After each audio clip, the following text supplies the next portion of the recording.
Shalom.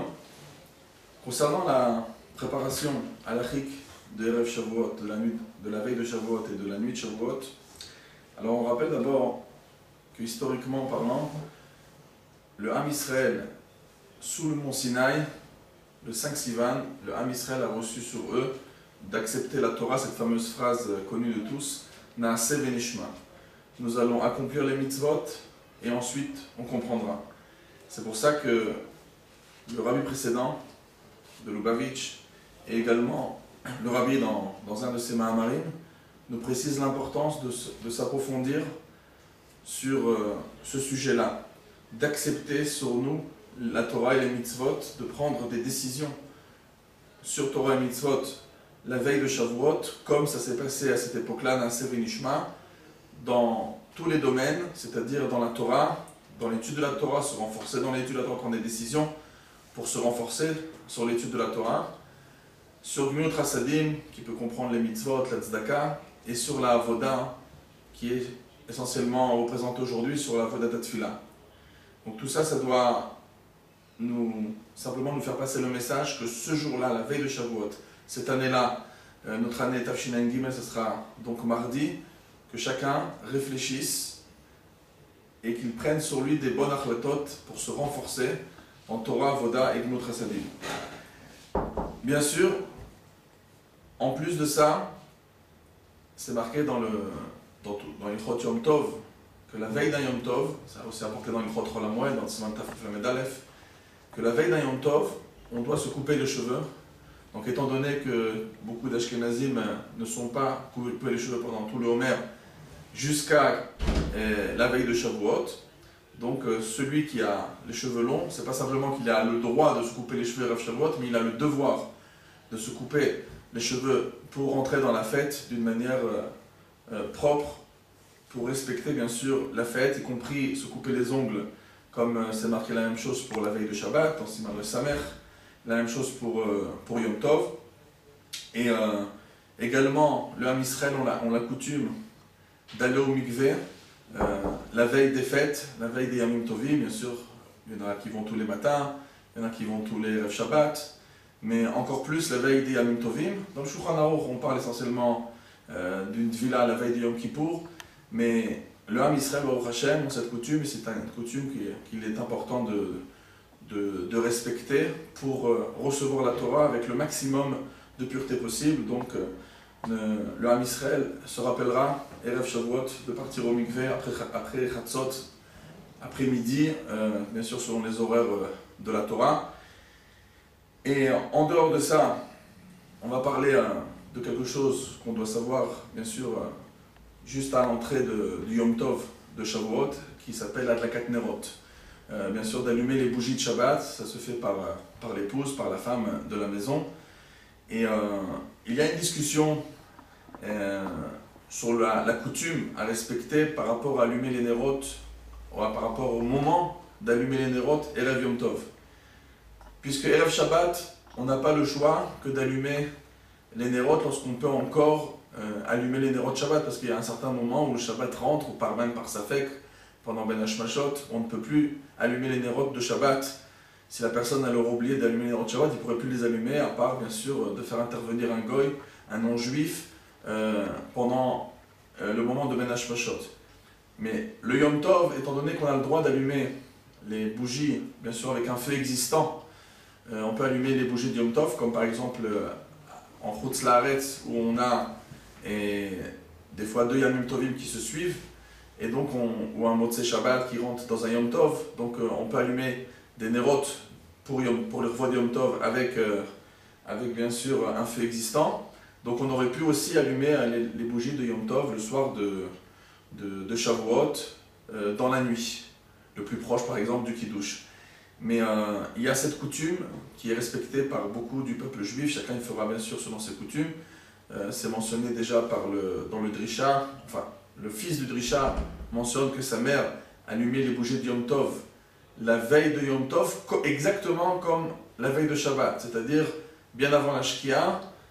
Dans les moments où on reçoit en général le Shabbat, on reçoit le Yom Tov avec la Adlakat Nerot. Et comme ça, c'est la coutume de beaucoup de juifs, que ce soit Sfarad ou Ashkenaz, et d'allumer les bougies de Yom Tov.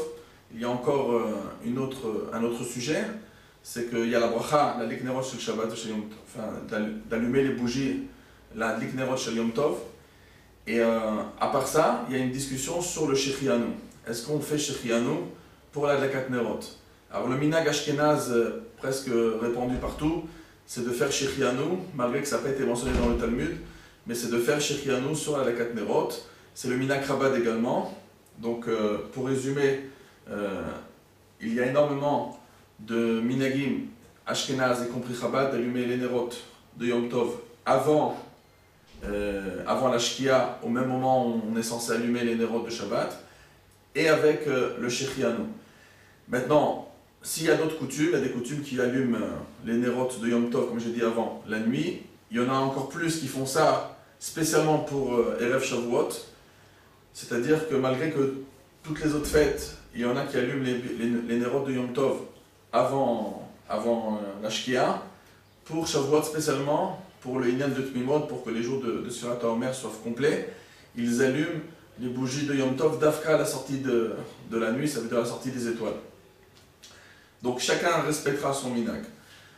Concrètement, revenons au sujet de Shechianu, étant donné que chez les Ashkenazim, on fait Shechianu sur la Dlakat Nerot de tous les Yamim Tovim, y compris Shavuot. Chez les Sfaradim, il y en a certains qui le font, mais beaucoup de Rabbanés Sfarad disent que ce n'est pas un minhag Sefarad Bichlal de faire ça, donc chacun suivra ses coutumes et ils allumeront donc les Nerot de Yom Tov avec la bracha, mais sans le Shechianu. Maintenant, pour ceux comme nous qui faisons le Shechianu pour Adlakat Nerot Yom Tov, alors il faut savoir que la femme a fait le Shechianu sur Adlakat Nerot, ensuite le mari fait Shechianu sur le Kiddush. Il y a une là, est-ce que la femme peut répondre Amen à ce Shechianu puisqu'elle a déjà été quitte? Est-ce que ça peut faire un Ifsek? La majorité des décisionnaires disent qu'il n'y a aucun problème à la femme de répondre Amen, et c'est comme ça notre coutume, et comme ça chez Chabad, d'après ce que le Rav Groner a raconté. Également, le Shechianu, donc on vient de dire, c'est fait par le mari sur le Kiddush par la femme, sur la Dlakat Nerot, mais il y a des cas où la femme, par exemple, elle a une simcha, Baruch Hashem, elle est partie accoucher et elle ne se retrouve pas dans la maison, et c'est le mari qui va, par exemple, allumer les Nerot de Yom Tov, ou dans le cas où il y a une femme qui est seule à la maison et elle va devoir également faire, à la Dlakat Nerot, également faire son Kiddush. Dans ce cas-là, le Maté Ephraim, et c'est comme ça que c'est répandu chez Chabad, que la personne qui fait en même temps la Dlakat Nerot et Kiddush, il ne fera Shechianu que sur le Kiddush et non pas sur la Dlakat Nerot. Il y a un sujet très important, le soir de Shavuot, qui est bien sûr le premier repas de Shavuot. Alors, comme tous les Yamim Tovim, on se doit de faire 2 repas. Le Shabbat, nous avons 3 repas, on a ce qu'on appelle la Souda Rishona, Souda Shna et Souda Shlishit, mais dans les Yamim Tovim, on a le repas du soir et le repas de la journée. Il n'y a pas la Souda Shlishit comme tout le monde sait. Maintenant, qu'est-ce qu'on doit manger dans ces repas? Alors, je vais m'arrêter simplement sur un détail important, c'est que la Gemara dit dans Masechet Psachim, Daf Kuftet, qu'à l'époque du Beth Amikdash, où il y avait les sacrifices, donc la Chova, l'obligation de Simcha, de la joie, devait s'exprimer d'Afka en mangeant de la viande. Mais aujourd'hui, étant donné qu'on n'a plus le temple, En Simcha ela beyain. La Simcha, elle a été remplacée par le vin, et c'est pour ça qu'on se doit de boire du vin le soir de Yom Tov, et on boit le vin aussi dans le Kiddush le lendemain. Bon, ceux qui ne font pas Kiddush, ils doivent, à part ça, au moins une fois par jour, que ce soit les Yamim Tovim et Chol HaMoed. Bon, dans notre canne de Shavuot, on n'a pas de Chol HaMoed, mais on se doit de boire un revit de vin pour accomplir le Samarta Bechagecha Bismanazé. Mais malgré que le Talmud nous dit, comme on vient de mentionner, qu'aujourd'hui à la place de la viande c'est le vin, malgré ça, le Shulchan Aruch tranche dans Siman Tafkuf Rafted, et ça s'apporte dans l'Admor Hazaken, mitzvah, c'est une mitzvah pour nous de manger de la viande les Yamim Tovim. C'est-à-dire qu'à l'époque du temple c'était chova, c'était une obligation, aujourd'hui c'est une mitzvah, mais de toutes les manières ça nous oblige chaque juif veut accomplir les mitzvot, ça nous oblige à manger de la viande, bien sûr, à part une personne que ça serait pour lui quelque chose de très très difficile de manger de la viande, pas parce qu'il n'a pas envie de manger de viande, mais parce qu'il ne supporte pas la viande. Mais la majorité du Ham Israël, qui n'ont pas ce problème, se doivent de faire la mitzvah de manger de la viande. Pendant quoi? Pendant les repas de Yom Tov. Le repas de Yom Tov, c'est le soir et c'est le matin. Donc c'est pour ça qu'il y a une coutume, soit qui a été peut-être respectée par certains Gdolei Israël, comme par exemple le Rav Kanievski et d'autres rabbanim, mais qui est de faire le soir de Shavuot un repas lait, puisqu'on aura l'occasion d'en parler dans d'autres questions sur l'importance de manger du laitage le jour de Shavuot. Et donc il y en a qui font cette coutume de manger du lait le soir de Shavuot, et le repas du jour, ils le font sur un repas viande. Mais étant donné que la mitzvah de Yom Tov, des repas de Yom Tov, c'est également le soir et également la journée, il y a 2 repas, et dans les 2 repas, on a bien sûr la mitzvah de Vesamarta Bechagecha, donc de manger de la viande. Donc il est important de ne pas prendre cette possibilité-là, de ne pas faire une souda halavit le soir. Il faudra faire un repas viande le soir. Pour le lendemain, on en parlera plus tard, mais c'est-à-dire qu'on aura un repas lait et un repas viande, bien sûr, avec les séparations qui sont demandées, exigées par la halakha. Puisqu'on parle du soir de Shavuot, le soir de Shavuot, après un bon repas, Bezrat Hashem, que les Israël feront, les hommes de la maison, compris même les enfants, vont partir à la synagogue pour étudier la Torah. Ce qu'on appelle chez nous Tikkun el Shavuot. Donc on sait que le Ham Israël reste réveillé le soir de Shavuot en souvenir que le Ham Israël, lorsqu'Akadosh Baruch Hu est venu donner la Torah, le matin de Torah c'était un Shabbat. Akadosh Baruch Hu le matin était venu pour donner la Torah, comme le Navi, le prophète dit, Karati ve'enone, j'ai appelé et personne ne répondait. Le Ham Israël sont partis dormir. Il y avait une très bonne ambiance et de très bonnes conditions météorologiques pour un bon sommeil. Et pour réparer le sommeil du Ham Israël durant la nuit, la veille de Shavuot, on répare ça en restant réveillé toute la nuit de Shavuot. Et comme nos Rebbeim l'ont dit, que le fait même d'être réveillé Erev Shavuot, c'est déjà un sujet en soi. C'est évident que l'idéal, c'est d'étudier la Torah toute la nuit, mais c'est déjà d'être réveillé, c'est quelque chose d'important, c'est déjà une réparation.